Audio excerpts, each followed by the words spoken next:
I am Paula Fox, 34 years old. From the time I was a child, my family established a ruthless classification system. My sister Jolene was the pretty one. My brother Caleb was the smart one.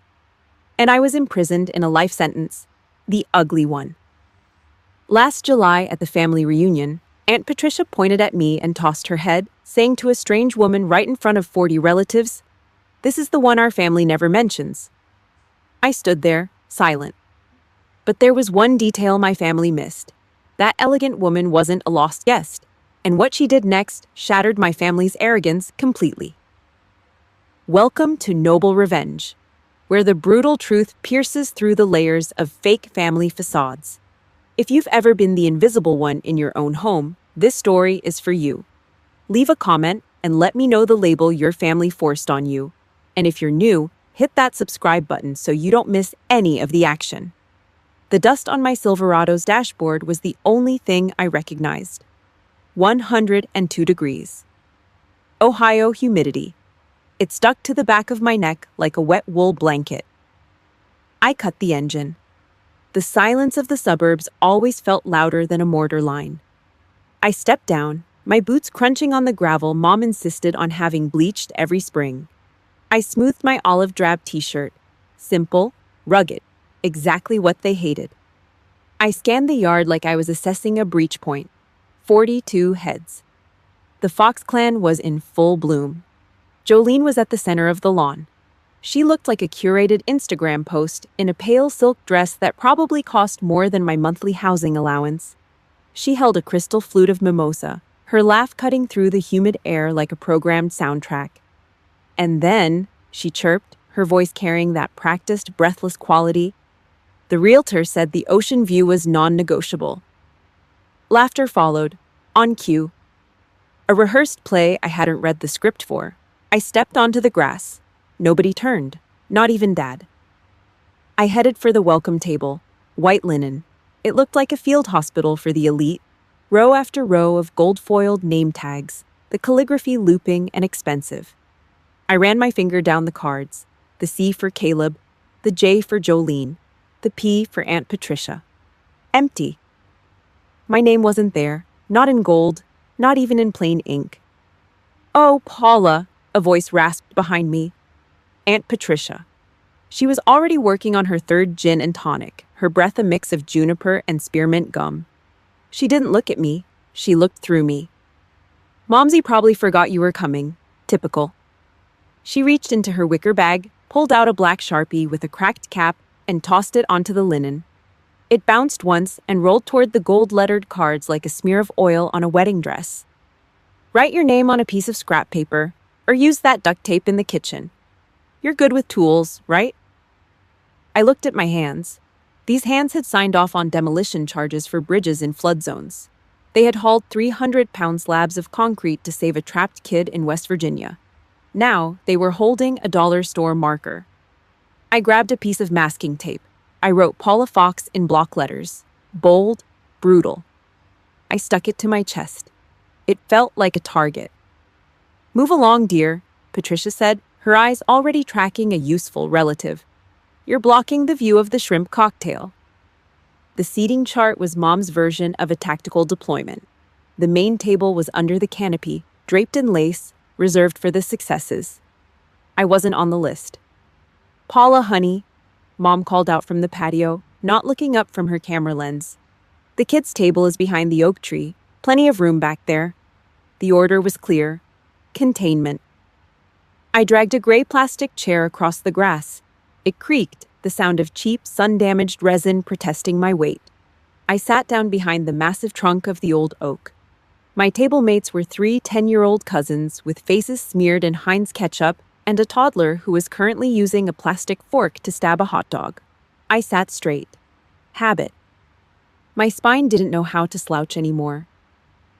I picked up a piece of cold deli ham and chewed slowly, watching the main stage from the shadows. Mom was in her element. She was a director. She gripped her Nikon like a weapon, physically shoving Caleb and Jolene into the frame. "Turn your chin, Jolene. The light needs to catch the silk," Mom shouted. From my bunker behind the oak tree, I saw the truth. The Fox family didn't have a history. They had a PR campaign, and I was the PR nightmare they had to hide behind the shrubbery. The smell of burnt BBQ ribs drifted past. The clink of crystal from the adult table sounded like distant artillery. Out here, I just had the hum of cicadas and the sticky heat. After the meal, the group moved toward the patio. The family album was out, the velvet-bound book of Fox triumphs. I waited until they were distracted by Jolene's slideshow of her new kitchen.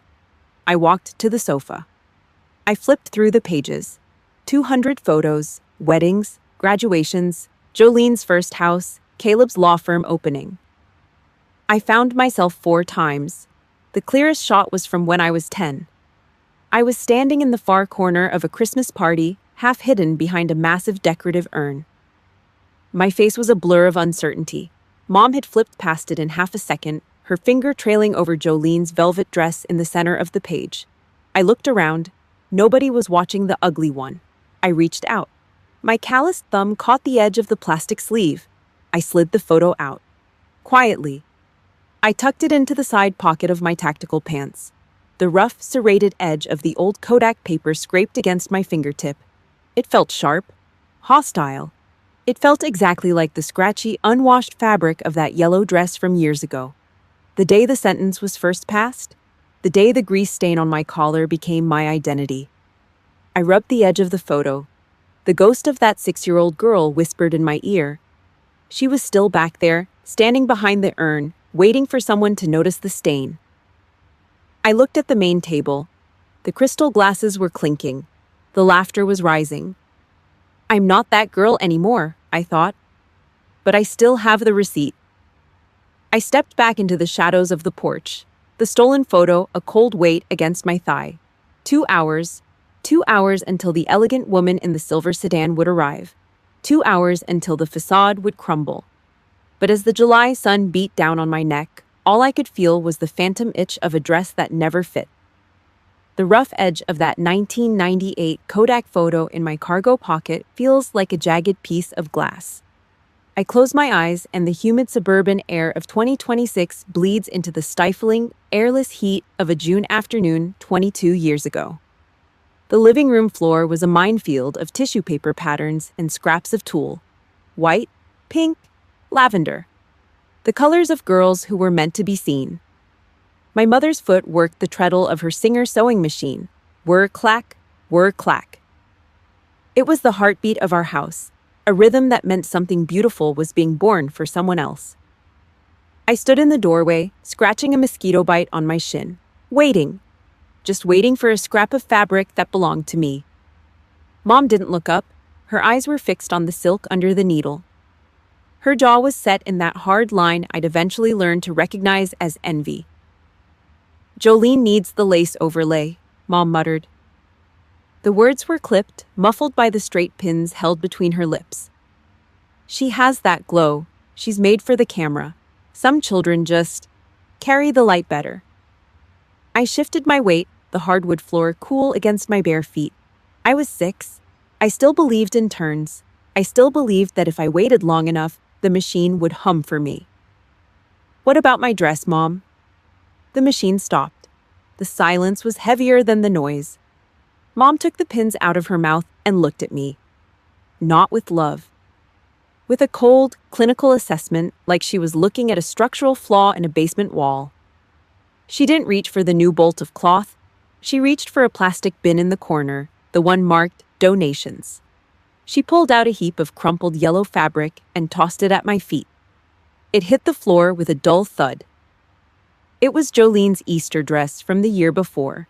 The lace was frayed, the hem was drooping, but the worst part was the collar. Right under the chin, there was a dark, stiff circle of an old gravy stain that had survived a dozen washes, a permanent mark of Jolene's sloppy lunch. Wear this, Mom said, her foot already hovering back over the treadle. But the stain, I whispered. I reached down, my small fingers rubbing the crusty fabric. It felt like a scab. Mom didn't even turn around. Her back was a wall. Don't bother scrubbing it, Paula. You won't be in the center of the shots anyway. It's a waste of detergent. Now go. You're tracking dirt onto the tool. I picked it up. The fabric felt like sandpaper. It smelled like mothballs and someone else's leftovers. I put it on. I wore that stain like a brand. By 4 o'clock, the neighborhood block party was screaming. The smell of charcoal and cheap hot dogs filled the air. Our lawn was the stage. Aunt Patricia was leaning against a folding table, her fingers curled tight around a gin and tonic. She smelled like rubbing alcohol and menthol cigarettes. She grabbed Jolene, who was spinning in her new lavender silk, and pulled her close. "Look at this little angel," Patricia cooed to the neighbor, her voice slurred and sugary. "She's going to break every heart in this county, a real Fox beauty." Then her eyes slid to me, her head tilted, that pitying, cruel tilt. She swirled the ice in her plastic cup. "And then there's Paula." Patricia leaned down, her breath hot and chemical against my ear. "You've got that fox nose, honey, deep and wide, like a boxer. Such a shame. Life's going to be a long, hard haul for a girl with a face like that." My mother was standing 3 feet away. She had a glass of Chardonnay in her hand. She didn't tell Patricia to shut up. She didn't pull me away. She didn't tell me I was beautiful. She just tilted her glass, looked at the gravy stain on my collar, and laughed. It wasn't a big laugh. It was a sharp, brittle titter that clipped my wings right there on the sidewalk. "She's sturdy," Mom said, her voice devoid of warmth. "She's built for the background." That laugh. It was a drill pressing into my skull.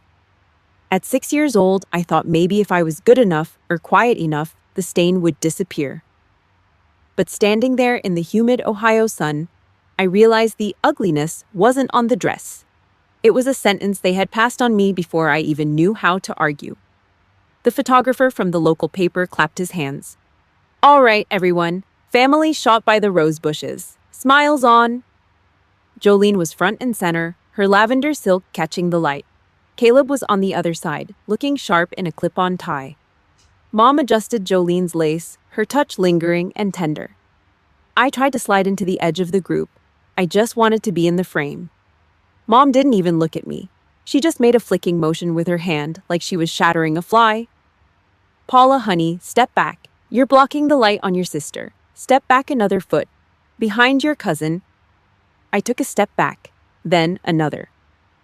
I moved behind my cousin's shoulder, then behind the thorns of the rose bushes. I kept moving until I was just a yellow blur in the periphery, a smudge. I learned right then that if you aren't the trophy, you are the trash. I learned to stop crying because tears just made the fox nose look redder. I learned to disappear.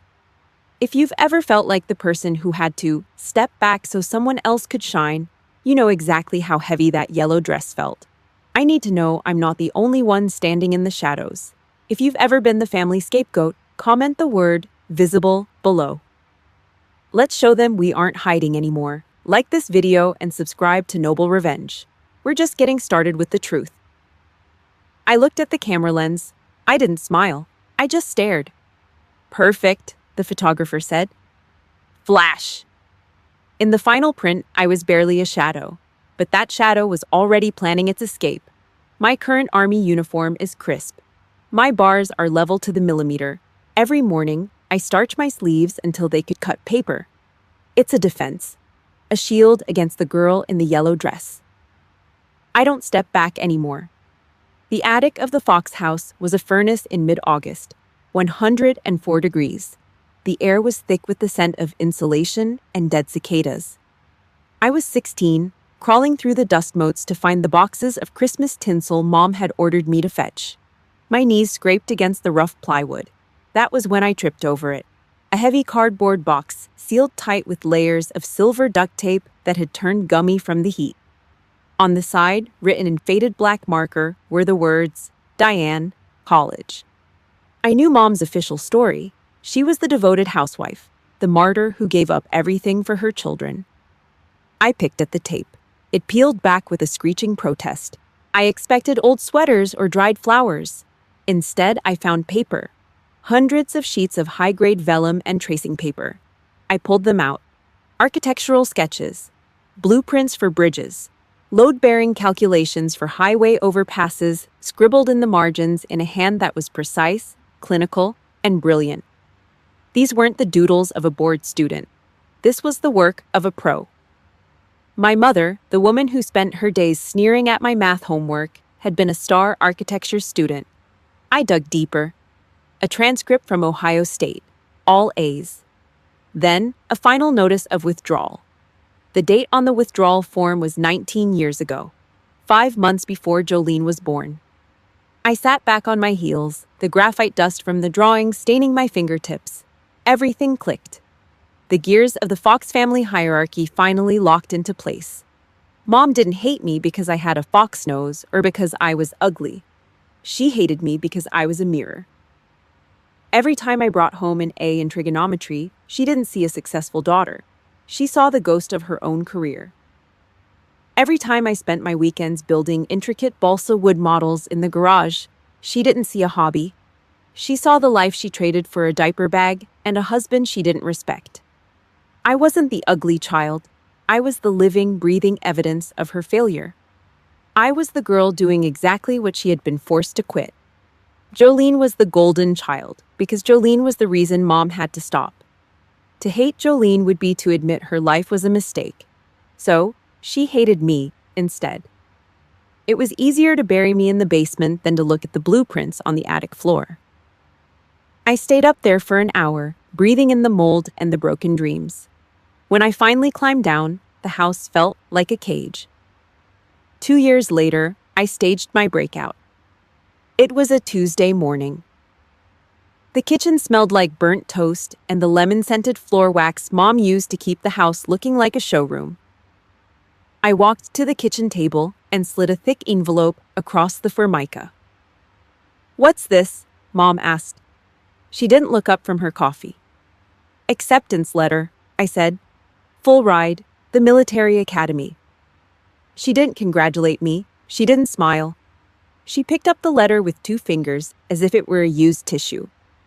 Her eyes scanned the words, "Combat Engineering." The silence stretched. It was the sound of a fuse burning down. She set the letter down and took a slow, deliberate sip of her coffee. Then she tilted her chin up, her eyes like 2 chips of flint. "A military engineer?" She let out a short, jagged laugh that felt like a razor across the skin. "That's not a place for someone like you, Paula. You think because you're sturdy, you can build something? You're just looking for an excuse to hide in a uniform because you know you'll never fit in a dress." She stood up, turned her back on me, and walked toward the sink. She didn't offer to help me pack. She didn't ask when I was leaving. She just started scrubbing a pot, the sound of the steel wool against the metal filling the room. I went to the garage. Dad was already there. He didn't say a word. He just picked up my canvas duffel bag and tossed it into the bed of his rusted F-150. He didn't look at the house. He didn't look at the front door where Mom was nowhere to be seen. The drive to the induction center took 3.5 hours. We didn't turn on the radio. The only sound was the hum of the tires on the interstate and the rhythmic thud of the wind against the glass. Dad gripped the steering wheel so hard his knuckles turned white. He was a man who had spent 30 years living under the thumb of a woman who breathed fire, and he had forgotten how to speak.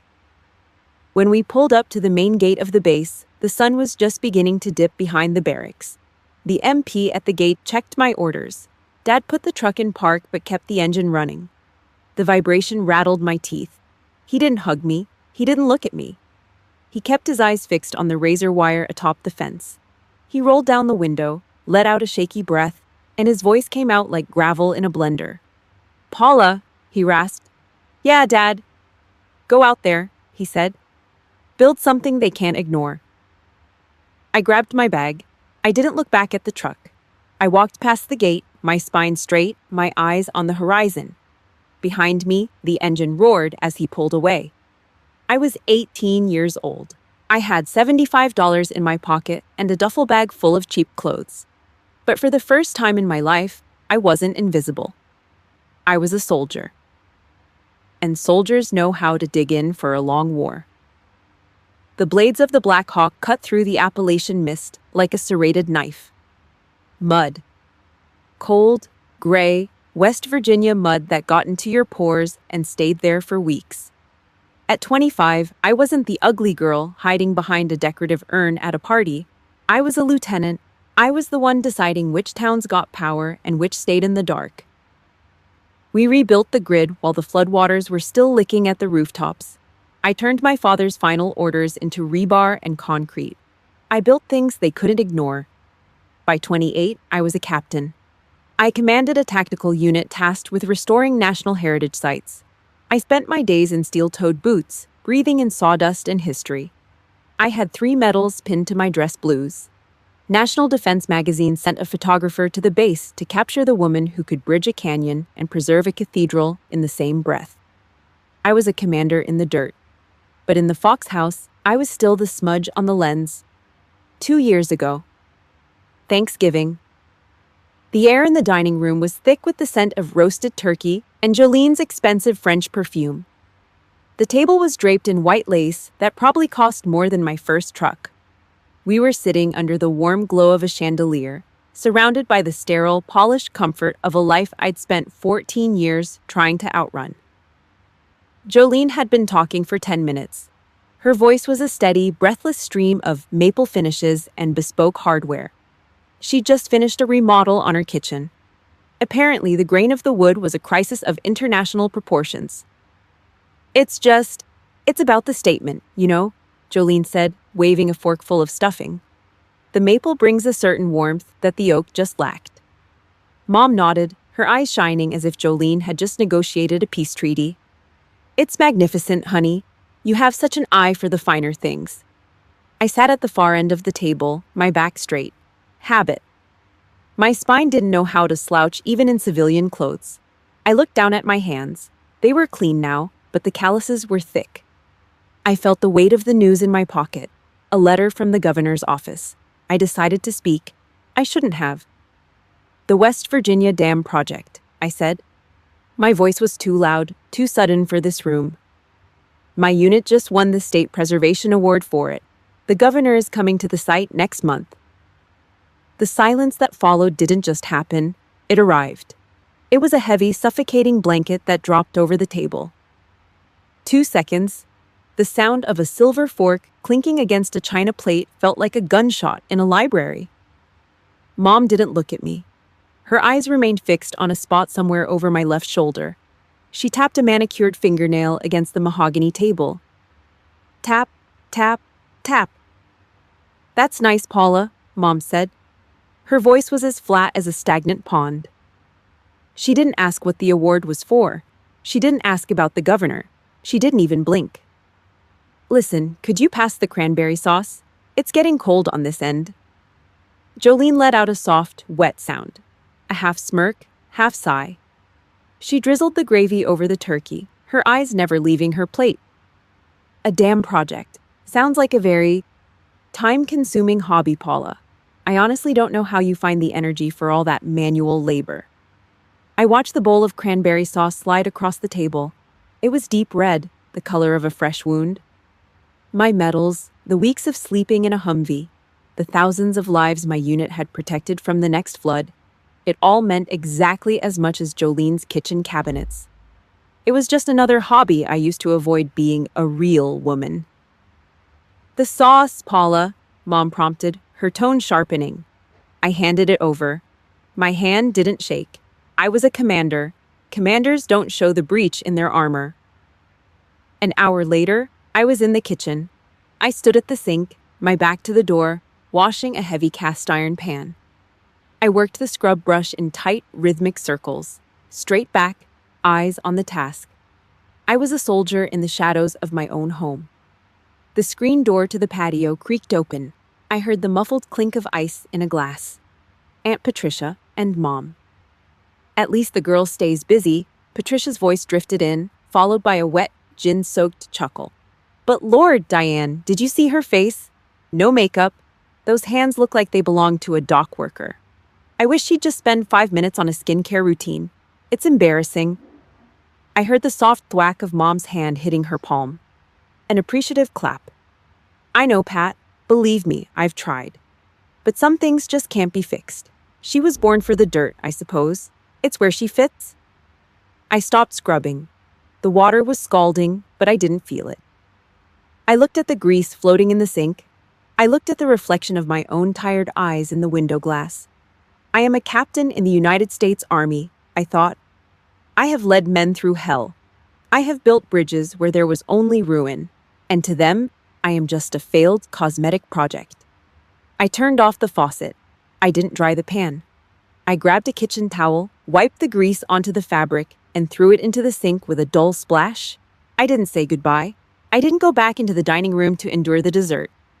I walked out the back door, my boots silent on the manicured lawn. I got into my truck. The engine of the F-150 roared, a beautiful, violent sound that shattered the suburban quiet. I pulled out of the driveway, the tires spitting gravel against Mom's bleached white fence. I drove. 4 hours, straight through the night. The highway was empty, just the white lines and the hum of the engine. Back to the base, back to the barracks, back to the only place where my name was spoken with respect instead of pity. I reached into my pocket and felt the governor's letter. I crumpled it. It didn't matter. No award was big enough to bridge the gap between us. As the sun began to bleed over the horizon, I saw the gates of the base. I wasn't going back. Not for a long time. But as I pulled up to the guard shack, my phone buzzed in the cup holder. A notification. A text from a number I hadn't seen in months. I didn't open it, not yet. I just stared at the razor wire glinting in the morning light. The war wasn't over. It was just changing fronts. The call came at 2:15 in the morning. It was a flat mechanical ringtone that shattered the silence of the barracks like a gunshot in a tomb. My old man. A minor stroke. The medic's voice on the other end was professional, but I didn't hear the details. I was on the interstate 10 minutes later, the needle of my Silverado hovering at 90 miles per hour. The highway was a blur of gray asphalt and red taillights. The wind whistled through the window sill, a high, lonely sound that matched the cold knot in my stomach. When I pushed through the double doors of the ICU, the smell of industrial-grade bleach and burnt coffee hit me like a physical blow. The fluorescent lights hummed, a persistent, low-frequency vibration that made my teeth ache. Mom was sitting in a cracked vinyl chair, her face bathed in the sickly blue light of her iPhone. She wasn't praying, she wasn't crying, she was scrolling through a digital catalog for outdoor patio furniture. She looked up as I approached, not with relief, not with worry. She just offered a thin, practiced smirk that didn't reach her eyes. "Oh, you finally made it," she said, her voice dry as a desert bone.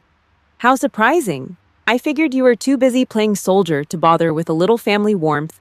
Or did you just come for the free hospital cafeteria food?" She treated a captain in the United States Army like a stray dog looking for a handout. I didn't give her the satisfaction of a reaction. I kept my spine straight, my jaw locked. I walked past her, the click of my boots on the linoleum the only sound in the hallway, and took my father's withered, paper-thin hand in mine. He looked small.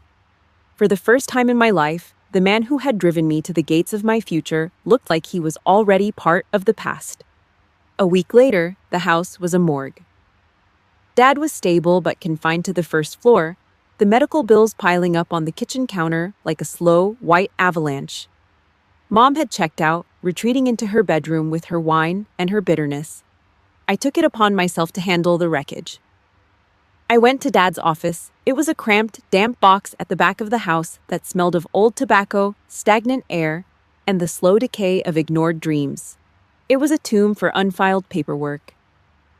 I started cleaning, using the same methodical, cold-blooded focus I used when clearing a demolition site. I moved the heavy oak desk, the wood screaming against the floorboards. I pulled out the bottom drawers, the ones that had been stuck shut for years by the humidity. I was looking for insurance papers, but I found a war zone instead. In the very back of the lowest drawer, tucked under a stack of 2018 tax returns and uncashed rebate checks from the hardware store, I found a thick manila folder. It was tied shut with a heavy rubber band that had turned brittle and gray with age. When I touched it, the latex snapped, turning to dust against my skin. I sat on the threadbare carpet, the cold from the floor seeping into my legs. I opened the folder. My breath caught in my throat. Inside was my entire life. Not the one Mom talked about at dinner parties, but the real one. He had everything. Every local news clipping from West Virginia when we rebuilt the power grid. blurred, grainy printouts from obscure military blogs. There were even printed pages of long, messy URLs, the characters typed out one by a man who barely knew how to use a mouse. These were links to tactical journals and engineering awards. He had tracked every bridge I'd built, every citation I'd earned, 8 years of my career archived in cheap black and white ink. The paper felt thin and cheap, the kind you buy in bulk at a discount office supply store. The ink was faded in places, smudging under my thumb. He had hidden this archive here, under the mundane clutter of bills and taxes, in the one place he knew Mom would never bother to look. She had spent 34 years trying to erase my existence from the family narrative, but Dad had been running a counterintelligence operation right under her nose. He hadn't forgotten me. He had been watching from the shadows the whole time. I felt a hot, sharp pressure behind my eyes. A tear hit the page of a 2021 Army Times article, blurring the ink of my own name. I gripped the folder so hard the cardboard groaned. I wasn't just a smudge on a lens. I was a record. I was a legacy. A soft, rhythmic thud echoed from the doorway. I didn't have to look up to know who it was. The uneven gait of a man with a cane. Dad was standing there, leaning heavily against the doorframe, his breathing shallow and labored. He looked at the open folder on the floor, the papers scattered around me like autumn leaves. He didn't look ashamed. He didn't look scared of what Mom would say if she walked in. He just nodded, a slow, heavy movement of his head. His shoulders, usually slumped under the weight of Mom's tyranny, seemed to straighten just a fraction. "I've always kept the receipts, Paula," he rasped. His voice was like gravel in a blender, but it was the most beautiful thing I'd ever heard. With those 6 words, he confirmed the truth. Mom could deny my value until the day she died, but the man who mattered had the proof. I wasn't the ugly one. I was the one who built things that lasted. I looked at the folder, then back at him. My hands were stained with cheap ink, but for the first time since I'd left for the academy, the weight on my chest felt like it was lifting. I had my ammunition. I stood up, clutching the folder to my chest. I didn't say thank you, we didn't do that. I just nodded back. The July reunion was only weeks away. The one the family never mentions was coming back. And this time, I wasn't bringing a Sharpie and a piece of tape. I was bringing the receipts. I walked past him, my hand briefly brushing his shoulder. The house was still quiet, but the air felt different. The silence wasn't a cage anymore. It was a countdown. I had the proof. Now, I just needed the stage. The July sun was a hammer, pounding the Ohio humidity into a thick, suffocating grease that coated my skin. I stood in the backyard, the cheap masking tape on my chest feeling like a brand, my name scrawled in that dying black Sharpie. The air smelled of burnt hickory and the cloying, oversweet scent of Jolene's perfume. I'd had enough. I needed air that didn't feel like someone else's breath. I slipped away from the children's table and ducked into Grandma's old study, seeking the cold, dead silence of a room that hadn't changed since the 90s. It was a tomb of cedar and dust. I leaned against the heavy oak desk, my breath coming in shallow, jagged hitches. The walls were thin. Through the wood of the French doors, Aunt Patricia's voice sliced through the house like a rusty saw blade. She was loud, the kind of loud that only comes from a third gin and tonic and a lifetime of being the family's toxic megaphone. Paula's doing something. You know, with those old, crumbling buildings, Patricia brayed, her laugh sharp and jagged. Small repairs, fix-it jobs, just keeping herself busy since she doesn't have a man or a real house to worry about. Then came Mom's voice, sharp, final. The sound of a guillotine. "Jolene," Mom interrupted, her tone shifting to that honeyed, worshipful frequency she reserved for her golden child. "Tell the girls about that marble island in your new kitchen, the Italian stone, honey. Tell them about the finish." I stood in the shadows, my heart a heavy rhythmic thud against my ribs. A bridge builder, a combat engineer, a captain in the United States Army. And to them, I was just a girl with a toolbox and a face that was better left unmentioned. I turned away from the door, my hand brushing a shelf of old, leather-bound encyclopedias. Behind a stack of yellowed National Geographics, I saw it. A plain, battered shoebox. It was tucked away like a secret, coated in a layer of gray dust. I knew that box. It was the one Dad used to keep under the seat of his truck, away from Mom's prying, judgmental eyes. I pulled it down, the cardboard feeling soft and felted with age. I pried the lid open, my breath hitched. Kodak photos, the old school kind, tucked inside a faded drugstore envelope. Graduation day at the military academy. The memory hit me like a physical blow. Mom had stood 10 yards away from the ceremony, squinting at her phone and complaining that the sun was ruining her makeup. She had snapped exactly one blurry, out-of-focus shot of the back of my head and told me she was ready to go before the traffic got bad. But the box told a different story. 15 photos. Dad had been there. He had followed me like a ghost. He had stayed behind the crowds, behind the flags, clicking that cheap plastic disposable camera 15 times. I spread the prints out on the mahogany desk. The girl in the photos was 22. Her second lieutenant bars were gleaming under the West Point sun. Her hat was tilted just right. Her spine was a steel rod. But it was her face that stopped my heart. She was smiling, not a shy, step-back smile. It was a roar. She looked like a lion that had finally found its pride. I looked at the girl in the Kodak prints. Then I looked down at my own hands. My knuckles were scarred. My skin was leathery and dark from years of working with rebar, concrete, and high explosives. For 34 years, they had told me I was the ugly one. They had tucked me into a box labeled broken and secondary. I had worn that label like a shroud. I had sat at the kids' table because I thought that was where I belonged. But the girl in the photo, she didn't belong at any damn kids' table. She didn't belong behind an oak tree. She was the one who built the bridge while everyone else was standing on the shore complaining about the water. Outside, Jolene let out another high-pitched, rehearsed laugh that rattled the window pane. I gathered the 15 photos. I didn't put them back in the box.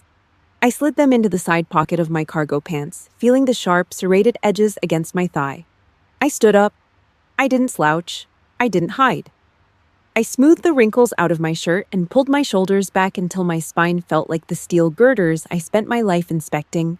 A cold, sharp chill ran down my back, the kind of calm that comes exactly 5 seconds before the demolition charge goes off. I wasn't a victim anymore. I wasn't the girl in the yellow dress. I was a commanding officer. And I was about to retake my position. I reached for the door handle. I was done with the shadows. I was done with the step-back orders. I pushed the French doors open and stepped back out into the July heat. The backyard was a swarm of white linen and expensive gin. Patricia was still braying about Jolene's accomplishments. Mom was still directing the light. I walked to the edge of the patio. I didn't say a word. I just stood there, my boots heavy and solid on the bleached stone. Then, the sound came. The crunch of high-end tires on the long gravel driveway. It wasn't the rattle of a farm truck or the hum of a suburban minivan. A silver sedan. Sleek. Professional. It pulled up to the front of the house and stopped with a sharp, precise hiss of brakes. The engine died. The silence that followed was heavy, pressing down on the party like a physical weight. The driver's door opened. A pair of designer heels hit the gravel with a sharp, rhythmic click. The reinforcements had arrived. The silver sedan didn't just pull up, it claimed the driveway. Tires ground into bleached gravel with an expensive luxury hiss that silenced the cicadas. Every fox head turned. A reflex. The car belonged on Park Avenue, not next to Dad's rusted Ford. The driver's door opened with a pressurized thud. Designer heels hit the ground. Click, click, crisp and lethal, like a firing pin dropping into a chamber. Nora Whitfield stepped out into the Ohio heat under the July sun. She was carved from the New York ice. White linen vest, metal-rimmed shades caught the sun and threw it back like a challenge. She didn't look for the host or the buffet. She looked for the target. The smell of burnt BBQ ribs and expensive gin hung heavy in the air, but she didn't blink. She carried a leather briefcase that looked like it held a state secret. The Fox family's radar was screaming. Jolene stopped talking about her kitchen island. Mom lowered her Nikon. This was power. Real power.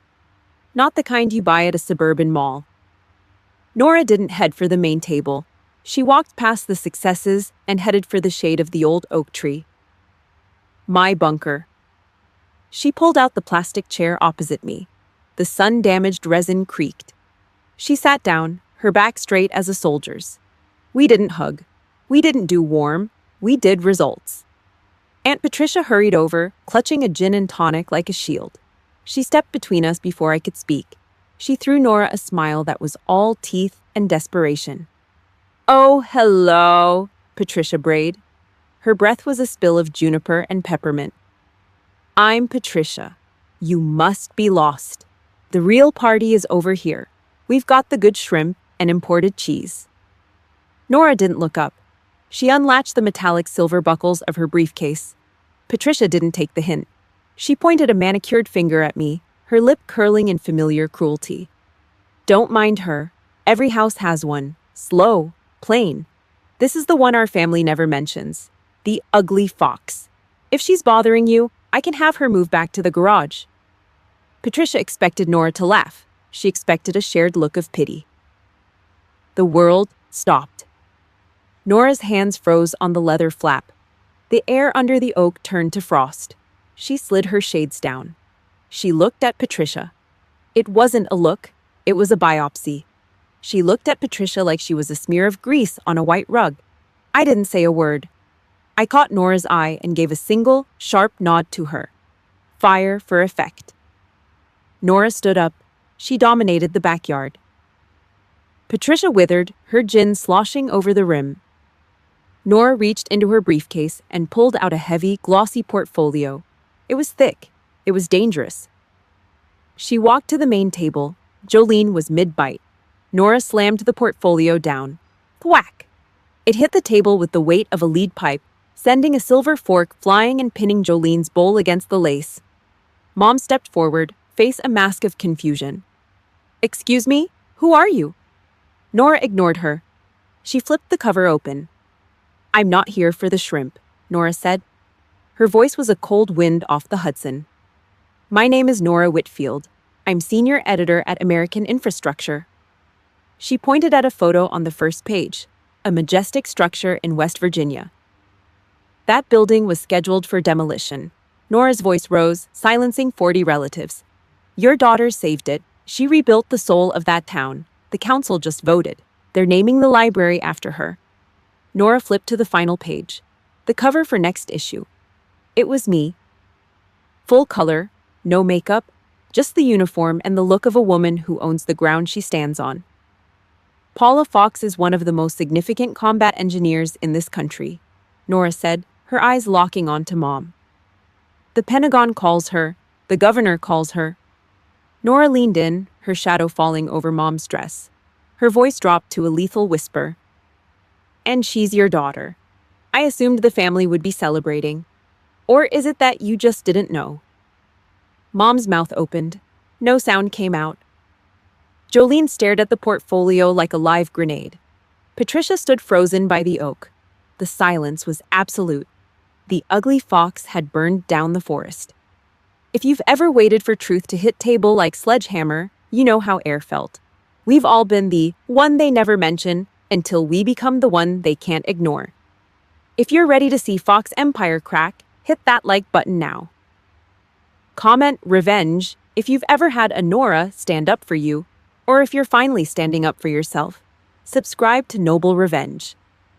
The real demolition starts in next chapter. I stood up from the plastic chair. I didn't look at my mother's pale face. I looked at Nora. "Thanks for the delivery," I said. Nora slid her shades back on. "Anytime, Captain." She walked back to the sedan. Click, click. The sound of a long victory march. Behind me, Mom's Nikon hit the grass. The director had finally lost her shot. The war had just come home. The silence of the family was the loudest victory I'd ever heard. The backyard didn't just go quiet, it died. The July heat seemed to congeal, turning the air into a thick, airless weight.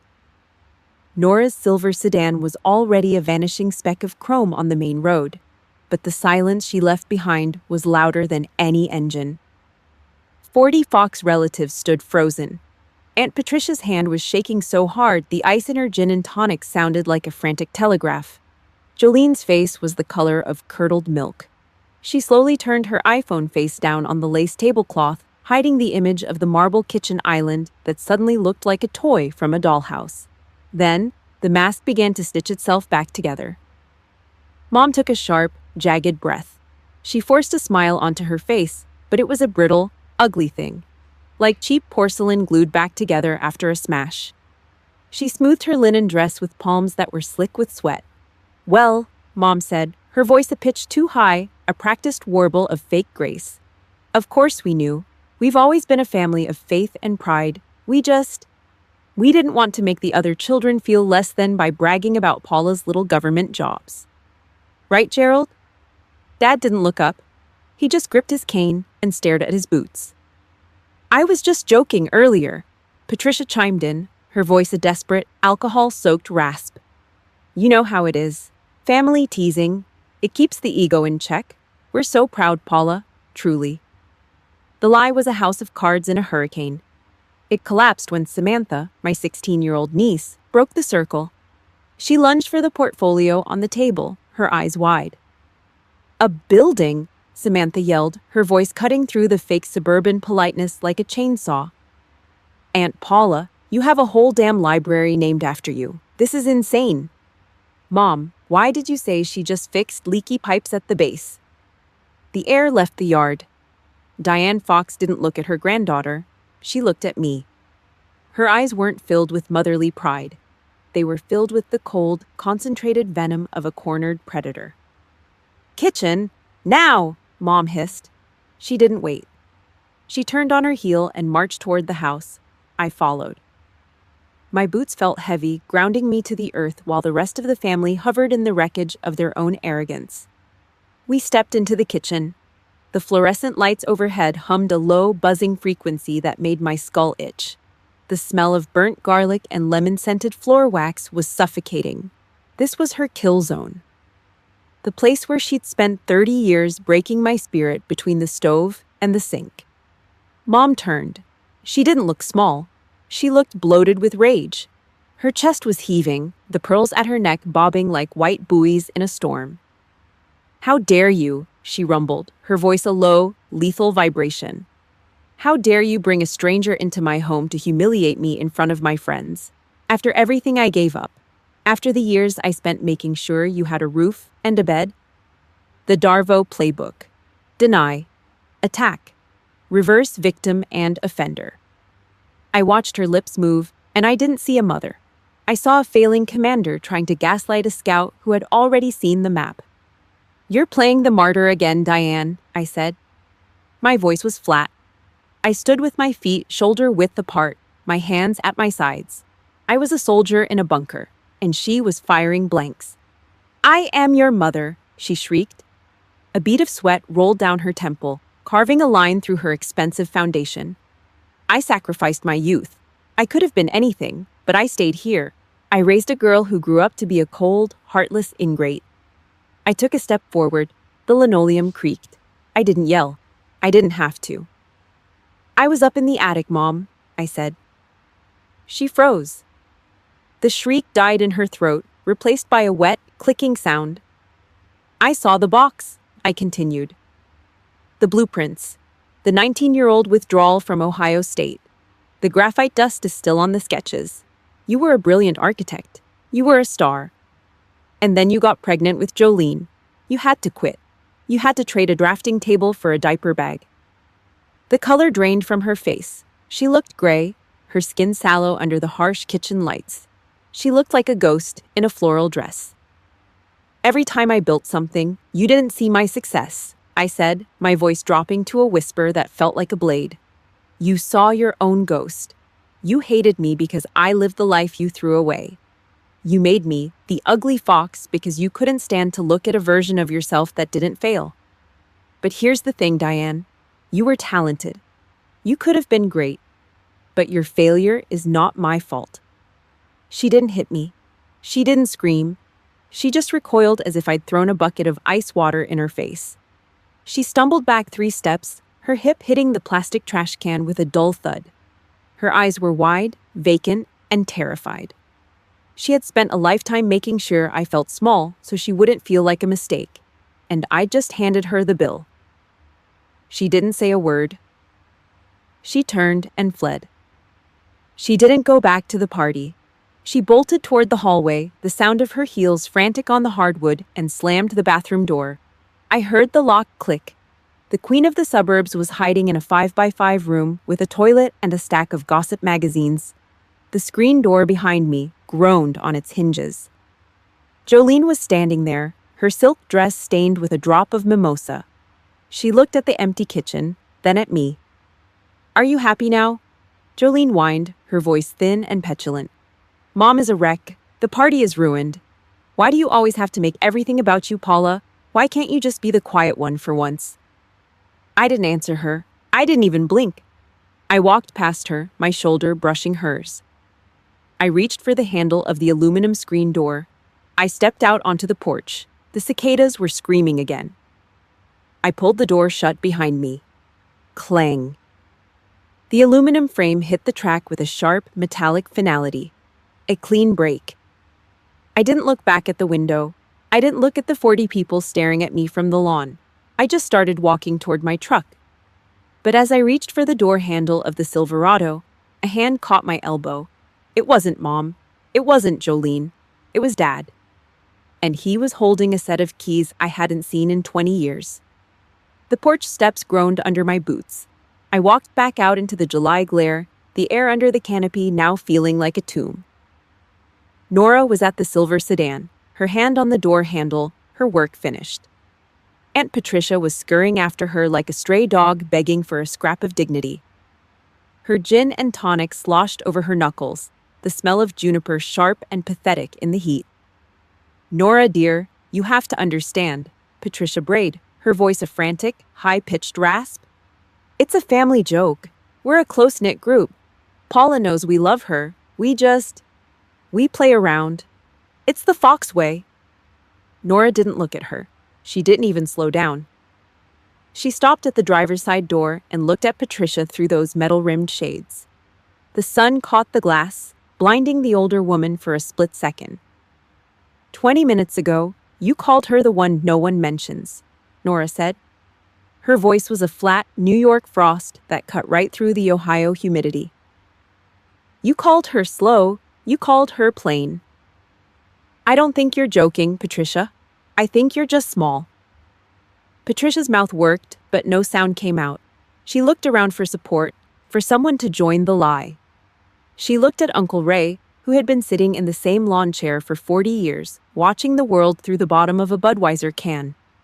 Ray stood up. It was a slow, heavy movement, the sound of his joints popping like dry twigs. He didn't look at Patricia. He looked at the table, at the salad Jolene had abandoned, at the gold-foiled name tags that suddenly looked like trash. He took his beer and slammed it down on the mahogany table. Thud! The foam bubbled over the rim. "Pat," Ray said. His voice was a low, rusty rumble. "Sit down. Lock your mouth. This thing is over. You're making us look like fools." The silence that followed was absolute. Patricia wilted, her shoulders collapsing as she slunk back to her chair. The Fox megaphone had finally been unplugged. I ignored the wreckage. I walked past the 40 relatives who were suddenly very interested in their shoes. I headed for the old oak tree. Dad was still there, leaning against the rough, serrated bark. He looked like he'd aged 10 years in 10 minutes. His chin was trembling, a rhythmic, uncontrollable twitch that broke my heart more than the last 30 years ever could. "Paula," he rasped, his eyes fixed on the grass. I should have protected you. I should have stood between you and her. I spent my whole life hiding in the garage while she was carving pieces out of you." I reached into my side pocket. I felt the sharp, serrated edges of the 15 Kodak photos. I pulled out the top one. The girl in the second lieutenant bars. The lion. I pressed the rough paper into his palm. I didn't let go until his fingers curled around it. "You kept the receipts, Dad," I said. My voice was steady, the authority of a captain finally coming home. "That was enough for then, but this is for now." Don't you dare hide this in a shoebox. Don't you dare tuck it under the tax returns. You take this inside. You hang it in the living room, right next to Jolene's wedding portrait. You let everyone see what a Fox architect actually looks like." He looked at the photo. He looked at the girl who wasn't stepping back. He nodded, a sharp, forceful movement. He gripped the photo tight until the edges crinkled. "I will," he whispered. "I promise, Paula." "Paula Eleanor Fox." The scream came from the porch. The screen door was still vibrating from the impact. Diane Fox was standing there, her face a mask of red blotches and cold fury. She looked like a queen who had just realized the peasants had found the armory. "Everything you have belongs to me," she shrieked, her voice echoing off the bleached white fence. "I gave you that uniform. I gave you this name. I treated all of you the same. I was fair. I was a good mother." I turned. I didn't move fast. I didn't give her the energy of a fight. I just stood there, my boots heavy on the Ohio dirt, my arms hanging loose at my sides. "Look at the walls, Diane," I said. My voice was a cold, clinical report. 3 photos of me, 14 of Jolene, 5 of Caleb. You didn't treat us the same. You spent 30 years building a shrine to your own ego and using me as the foundation. You didn't make me the ugly one because I was. You did it so you didn't have to admit you were the one who quit. "Is this how you repay me?" she wailed, clutching the porch railing. "After I spent my life for you?" I looked at her. I looked at the 40 people watching. I looked at the house that had been my prison. "I'm not repaying you anything," I said. "I'm done. I'm leaving. And this time, there is no step back." I walked to the main table. I picked up the portfolio Nora had left. I didn't look at Jolene, who was still staring at the ground. I walked to my truck. The gravel crunched under my boots, a rhythmic, solid sound of departure. I didn't look back at the porch. I didn't look at the woman screaming my name into the July heat. I got into the Silverado. The engine roared, a violent, beautiful sound that shattered the suburban peace for the last time. I backed out of the driveway, the tires spitting gravel against the bleached white fence. I hit the highway. The asphalt was a gray ribbon of freedom. The sun was setting, bleeding orange and purple over the flat Ohio horizon. 10 miles out, the phone buzzed in the cup holder. One text. From Dad. Proud. Always.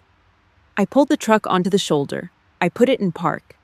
I sat there in the cab, the engine humming, the silence of the highway pressing in on me. The dam finally broke. I leaned my head against the steering wheel, and I cried.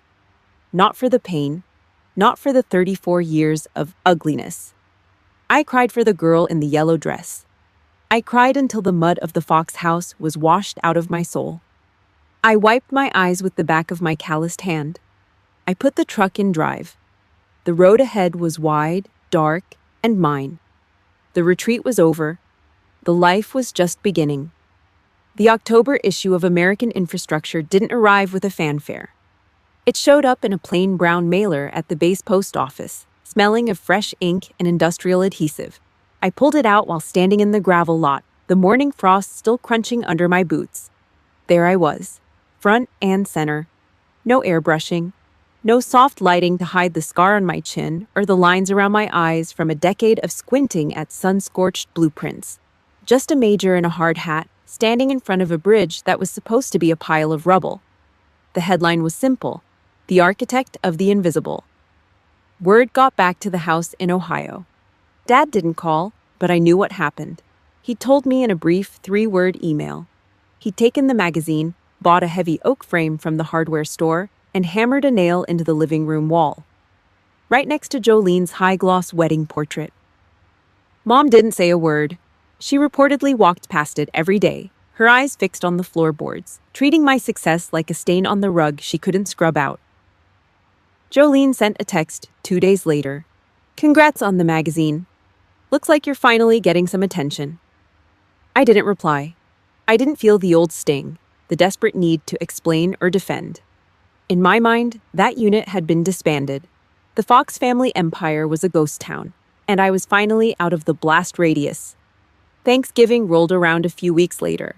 The air turned sharp, smelling of wood smoke and coming snow. I didn't pack a suitcase for Ohio. I didn't buy a turkey.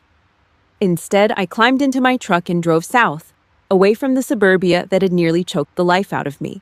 I pulled over at an abandoned gas station on a neglected stretch of the state highway. The place was a wreck. The awning was sagging like a broken wing. The windows were jagged teeth of glass, and the old pumps were rusted red husks. Most people would drive by and see a corpse of a building.